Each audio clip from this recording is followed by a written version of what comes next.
Hello everyone! Ayan, nakabili ako ng crabs kaya maggagata ako ng kalabasa. Kalabasa at malunggay lang yung gulay na ginamit ko dyan, guys. Ayan, nagpainit na ako ng mantika. Lagay ko na sabay-sabay yung sibuyas, bawang, luya.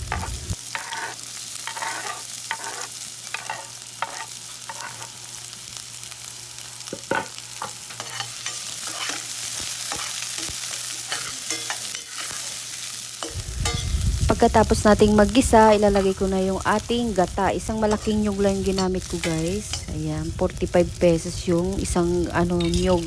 Mahal na ng nyug ngayon. So ayan, ilagay na natin.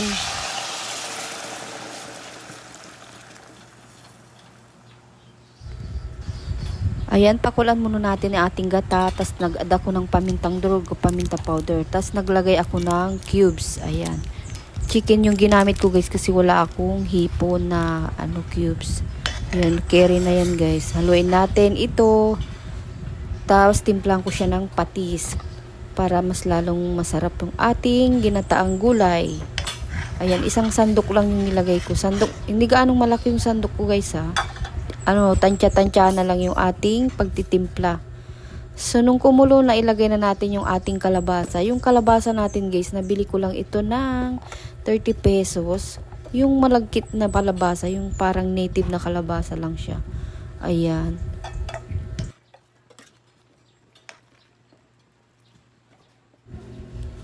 Ayan, may buo pa. Hindi ko nahiwa lahat. So, ayan, sa puntong ito, ilalagay ko na yung ating crab.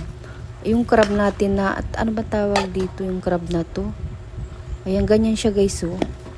So, ayan, bali 1 kilo yan, nabili ko. Ilagay na natin lahat.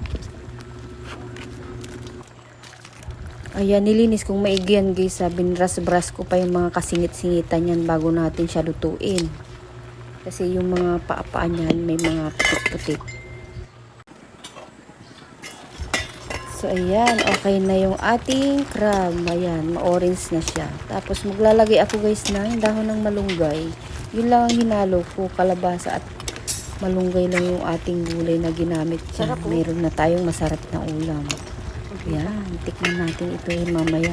At ako takam na rin dito sa ulam na to, guys.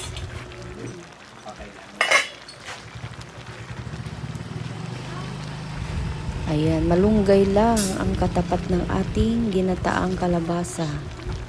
So yan, wala akong makitang nagtinda dito ng sitaw. Kaya malunggay na lang. Yan, mas nakatipid tayo, guys, dito.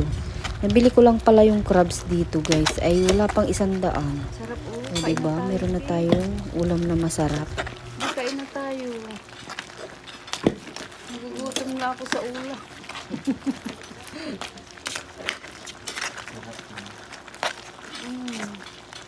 Simpleng ulam lang ito, pero sarap.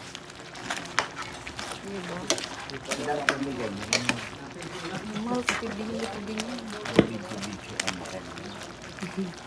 At syempre, nagsayang ako dito ng kanin. Kasi gusto ko talaga kumain ng kanin dito sa ulam na to. Ayan, tara na at kakain na tayo. Maraming pong salamat. Bye!